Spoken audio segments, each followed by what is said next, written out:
पलट लो अपना पिछले, है ना। उस क्या है, कह रहे हैं तमाश्रमं मनु प्राप्तं नैमिषारण्ये वासिनां चित्रः श्रोतुं कथास्तत्र परिवब्रुस् तपस्विनः। उस समय नैमिषारण्य वासियों के आश्रम में पधारे हुए उन उग्रश्रेवा को उनसे चित्र विचित्र कथाएं सुनने के लिए सब तपस्वियों ने वहीं घेर लिया। किसने घेर लिया? तपस्वियों ने वहीं घेर लिया। हाँ, क्या कह रहे हैं फिर आगे?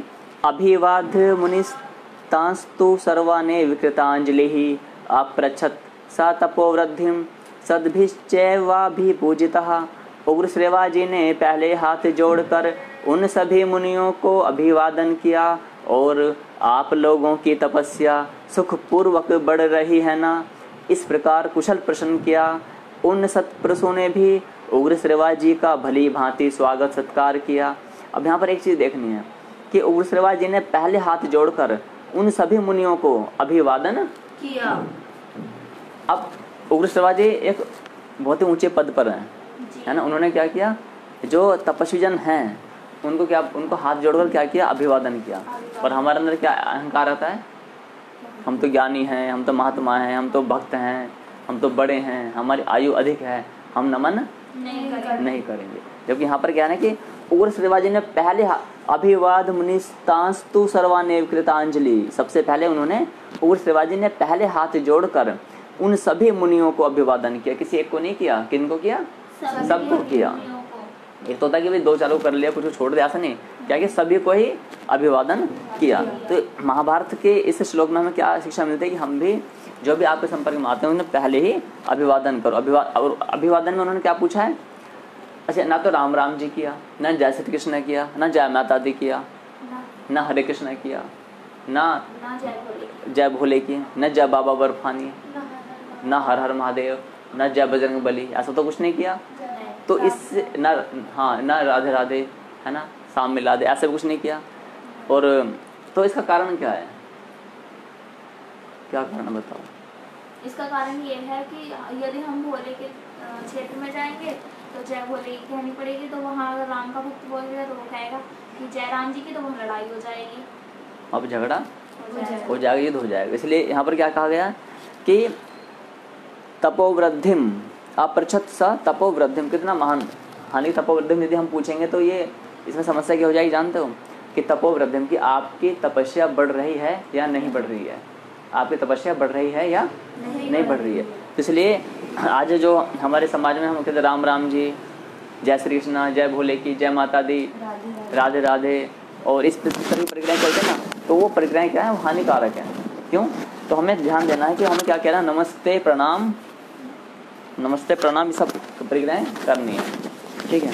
तो इसलिए अब आगे बढ़ते हैं, क्या कह रहे हैं, तपस्या ने वहीं घेर लिया, अभिवाद, हाँ, उग्रश्रेवा जी का भले भांति स्वागत सत्कार किया। उसके पश्चात क्या किया, उन सत्पुरुषों ने भी उग्रश्रेवा जी का भली भांति स्वागत सत्कार किया। उनके मन में ये नहीं आया कि भाई अब इन्होंने हमको नमस्कार किया ना तो हम इनको अलग ही दृष्टिकोण से देखेंगे, नहीं। वो जानते थे कि उग्रश्रेवा जी ज्ञानी है, इसलिए उन्होंने हमको भी नमस्कार किया है और हमारा धर्म बनता है कि हम इनको सम्मान दें। अब यदि हमें कोई नमस्कार करेगा तो हमारे अंदर क्या जाता है, अहंकार। अच्छा, मैं नमस्कार किया, इसका अर्थ है कि मैं कुछ हूँ, है ना। तो इसलिए ये भाव हमारे अंदर कभी नहीं आना चाहिए। अब क्या बोलते हैं, अथ तेषुपविष्टेषु सर्वेष्वेव तपस्विषु। जब तुम संस्कृत पढ़ते हो तो तोड़ना सीखो, है ना। क्या है, अथ तेषुपविष्टेषु सर्वेष्वेव तपस्विषु। हमारे अंदर ये भाव आ जाता है कि संस्कृत हमें अशुद्ध आती है, तो हम अशुद्ध संस्कृत पढ़ेंगे तो पाप लगेगा, ये समस्याएं हो जाएंगी, है ना। तो ऐसा नहीं है। आप कोई तांत्रिक प्रक्रिया तो नहीं कर रहे हो क्या? आप तो केवल परमपिता परमेश्वर की भक्ति कर रहे हो। तो इसलिए जैसे एक छोटा बच्चा अपने माता पिता का नाम तुतलाती वाणी में लेता है, वो अशुद्ध लेता है, तो उसके माता पिता क्या चिंतित होते हैं, दुखी होते हैं, उस पर क्रोधित होते हैं, बल्कि उसे प्रेम करते हैं, है ना। और क्या बात है पिता का नाम, है ना, तो इस तरह से बोलते हैं, है ना।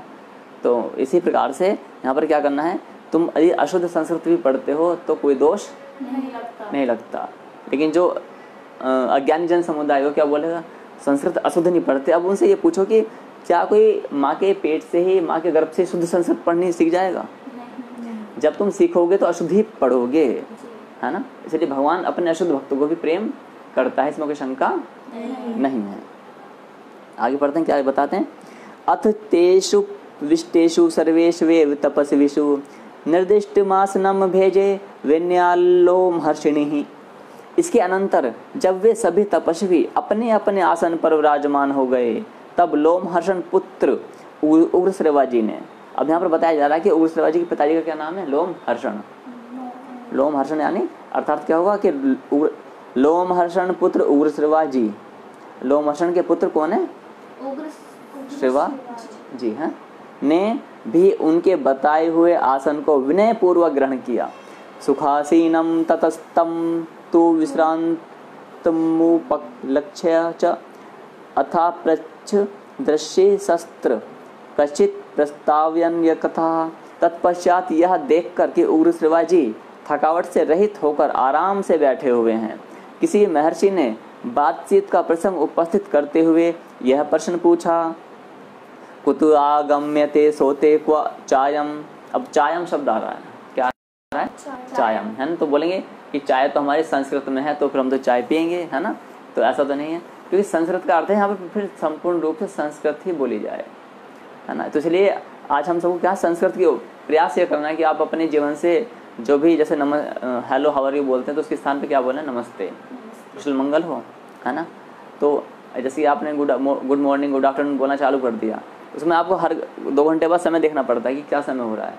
नमस्ते में कोई समय नहीं, रात्रि हो या प्रातःकाल हो, दोपहर हो या कहीं पर भी हो, आप क्या बोलो, नमस्ते, है ना। बल्कि प्रयास तो ये किया जाए, जैसे अभी कोई आपसे राम राम जी बोलता तो उत्तर क्या देना, नमस्ते। जय श्री कृष्ण बोलता उत्तर क्या देना है, नमस्ते। जय भोले के बोलना उत्तर क्या देना, नमस्ते। नमस्ते ही बोलना है, नमस्ते ही बुलवाने का प्रयास भी करना है प्रेम पूर्वक। आगे क्या बताते हैं, तत्पश्चात हाँ चायम विहतस्तुवा कालाह कमलपत्राक्ष संसेतत पृच्छतु मम। कमलनयन सूत कुमार, कमलनयन में कमल की पत्ती जैसे होती है ना, उसकी जैसी आंखें होती हैं, आंखें कैसे होती हैं, तो ये भगवान यहाँ बताया जा रहा है कमलनयन सूत कुमार की, हे सूत कुमार आपकी आंखें कैसी हैं, कमल के पुष्प की तरह हैं, है ना, पत्ती जैसे होती है। आपका शुभागमन कहाँ से हो रहा है, अब तक आपने कहाँ आनंद पूर्वक समय बिताया है। आप जब अपनी भाषा से अधिक उसको शुद्ध करना चाहते हो, तो जो संस्कृत शब्द है ना, इन संस्कृत शब्दों का अपने जीवन में समाविष्ट करना सीखो। धीरे धीरे समावेश करोगे ना, तो आपकी भाषा में शुद्धता आनी आरंभ हो जाएगी।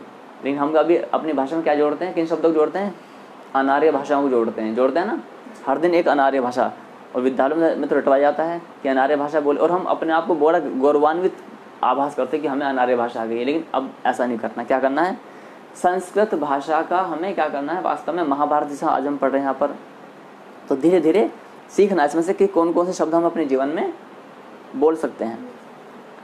अब तक आपने कहाँ आनंद पूर्वक समय बिताया है, मेरे इस प्रश्न का उत्तर दीजिए।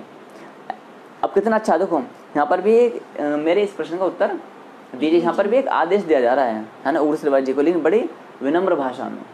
कौन सी भाषा में, विनम्र भाषा में।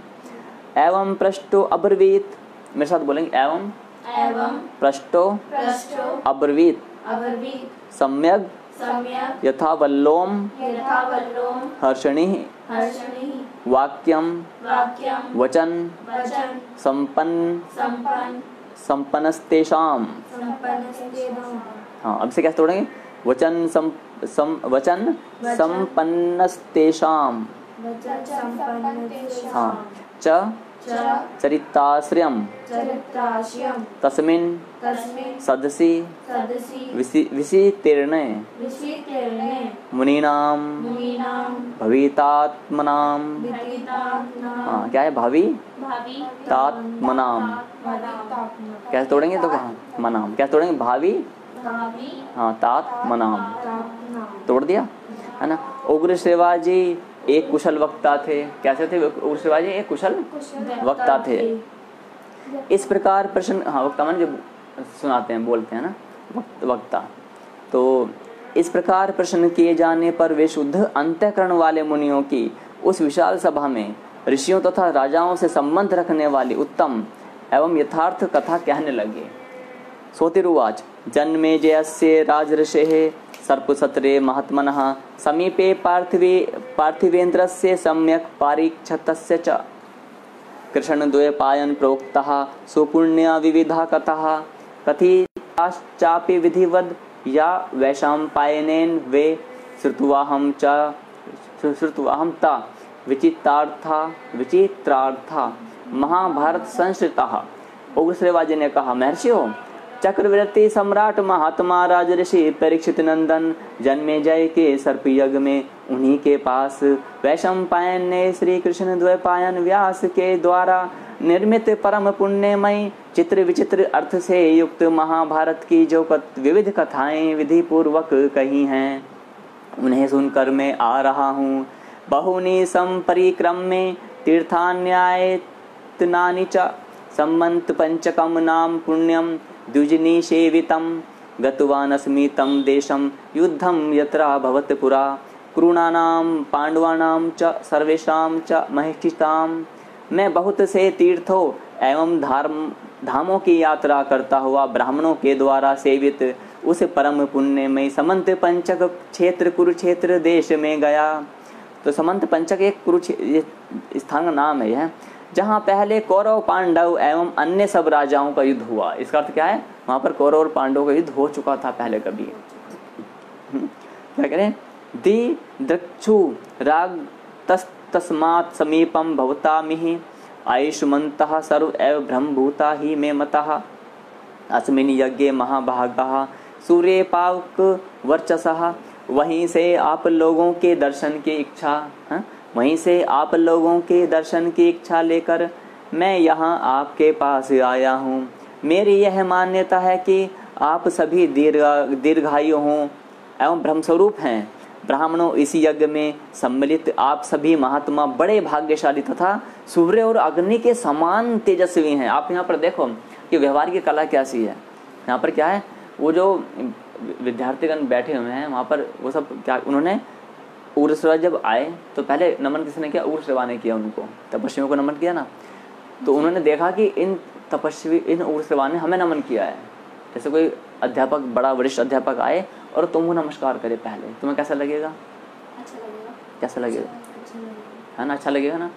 तो इसका अर्थ क्या आ गया, तो आप ये समझोगे कि यदि इन्होंने हमसे बड़े होते हुए, अनुभवी होते हुए, ऋषि होते हुए, महर्षि होते हुए इन्होंने हमें नमस्कार किया है, मुनि होते हुए, तो इसका अर्थ हमें भी कुछ ना कुछ इनसे सीखना चाहिए। तो यहाँ पर क्या बता रहे हैं फिर आगे, अब यहाँ पर देखो दोबारा से क्या बता रहे हैं। एक जो वाक्य था ना उसे बताता हूँ। अब उग्रश्रवा जी कितने महान हैं, वो उन बालकों का हृदय जीतने के लिए, क्या जीतने के लिए? हृदय। यदि हम भगवान का प्रिय बनना चाहते हैं, हाँ, भगवत गीता के 18वें अध्याय का कौन से लोग 68वां है ना, या 68वां ना, या इमाम परमम गुहम मद भक्ति शुद्धाशति भक्तिम।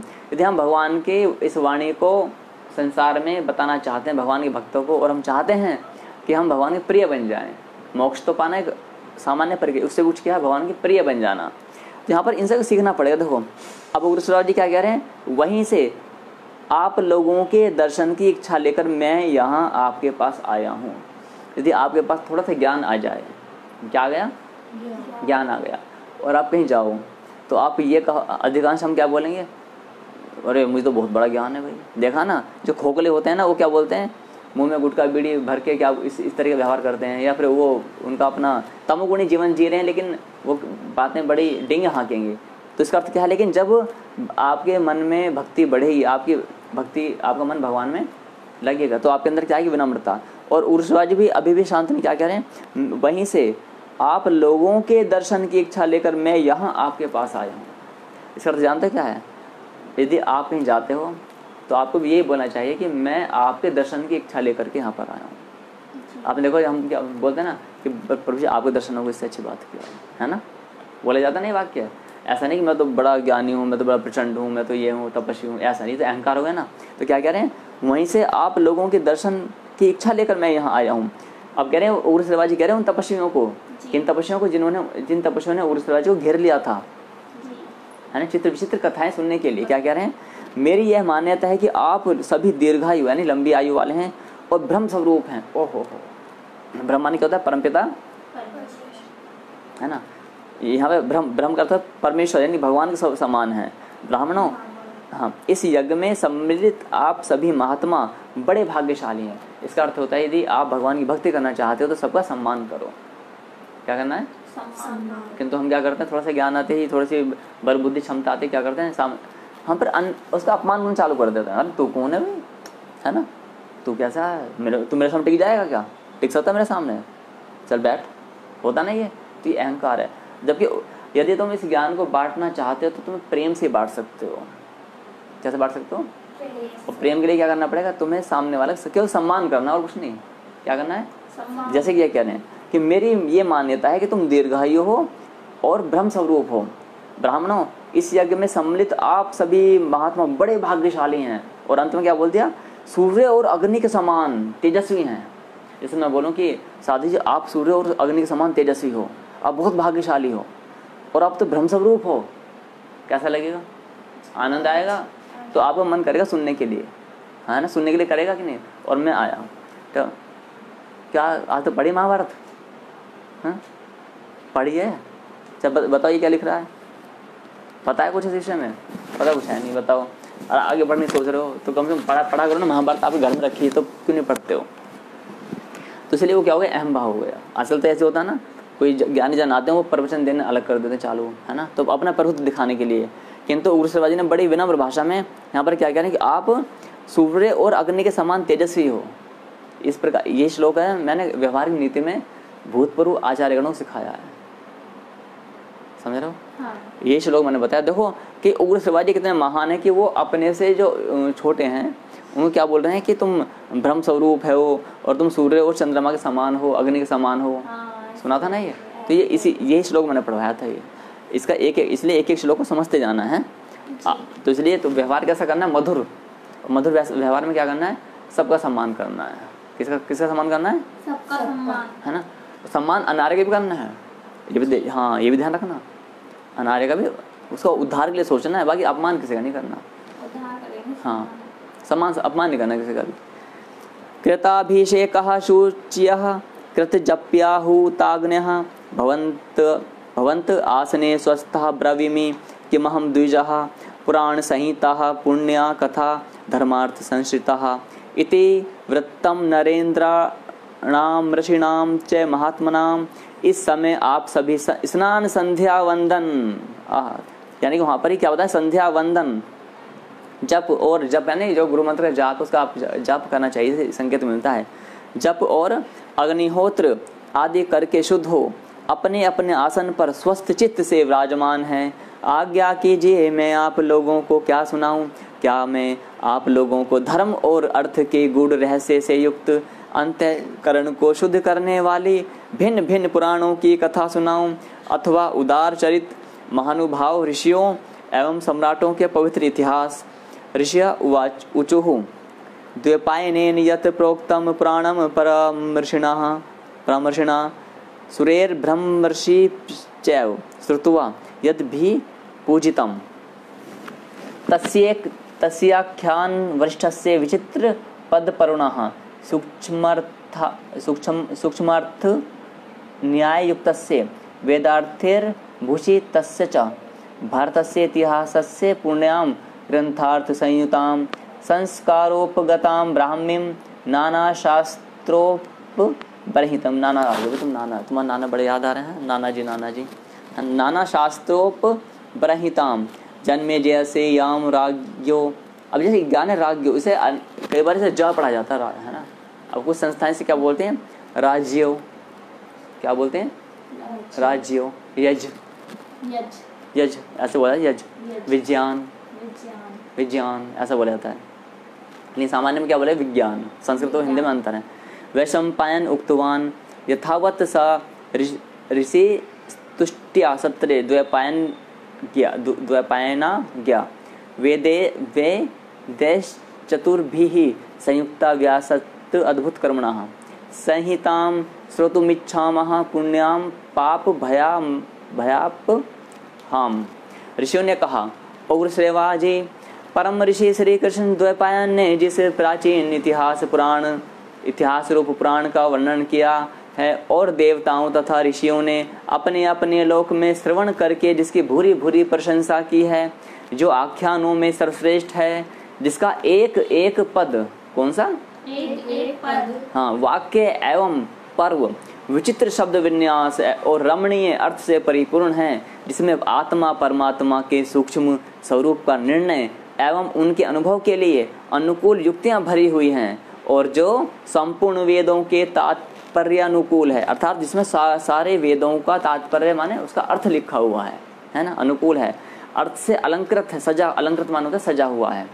उस भारत इतिहास की परम पुण्यमयी, कौन सी परम पुण्यमयी ग्रंथ के गुप्त भावों को स्पष्ट करने वाली पदों वाक्यों की व्युत्पत्ति से युक्त सब शास्त्रों के अभिप्राय के अनुकूल और उनसे समर्थित जो अद्भुत कर्माव्यास की संहिता है, उसे हम सुनना चाहते हैं। अवश्य ही वह चारों वेदों के अर्थ से क्या है बताओ, भरी हुई तथा पुण्य स्वरूपा है और पाप और नाश करने वाली है। भगवान वेदव्यास की आज्ञा राजा जन्मेजय के यज्ञ में प्रसिद्ध ऋषि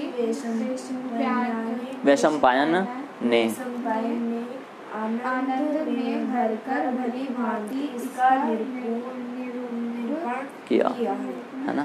सौतिरुवाच, क्या से बोले, सौतिरुवाच आद्यम पुरुष मीशानम, बोलो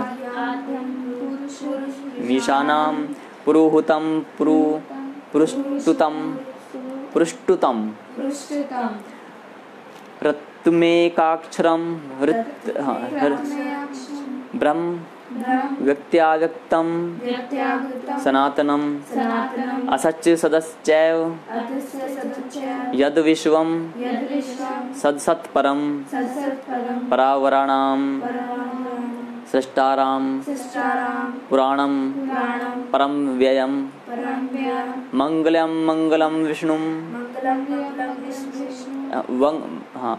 वर्ण्यम नघम शुचिम नमस्कृत्य हृषिकेशम चराचर गुरुम हरिम महर्षेः पूजितस्यः सर्वलोकैर्महात्मनः प्रवक्ष्यामि मतं पुण्यं व्यासस्याद्भुतकर्मणः। उर्वशी ने कहा, जो सबका आदि कारण अंतर्यामी और नियंता है, जो सबका आदि कारण अंतर्यामी और नियंता है, यज्ञों में जिसका आवाहन और जिसके उद्देश्य से हवन किया जाता है, जिसकी अनेक पुरुषों द्वारा अनेक नामों से स्तुति की गई है,